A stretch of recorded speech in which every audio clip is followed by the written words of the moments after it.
Hormuz से Oman की खाड़ी तक टकराव अब और भी अधिक खतरनाक मोड़ लेता नजर आ रहा है। अमेरिका ने ईरान के जहाज को कब्जे में लेकर एक बड़ा मैसेज दिया, तो वहीं ईरान ने इसे समुद्री डकैती बताते हुए सीधा जवाब देने की चेतावनी दे डाली है। क्या है ये स्पेशल रिपोर्ट, आप भी देखिए।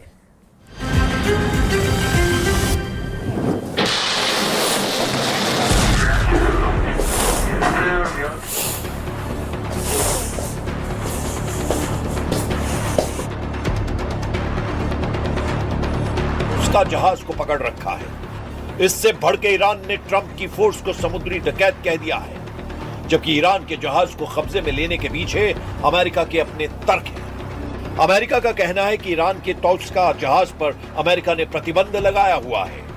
अमेरिकी सेना के मुताबिक जहाज कथित तौर पर डुअल यूज सामान ले जा रहा था, यानी ऐसा सामान जो इंडस्ट्रियल के साथ साथ मिलिट्री इस्तेमाल में भी आ सकता है। वहीं ईरान के कमांडर ने दावा किया है कि वो अपने जहाज को दुश्मन से आजाद कराने के लिए तैयार है, लेकिन फिलहाल उन्हें जहाज पर मौजूद अपने नागरिकों की जान की परवाह है।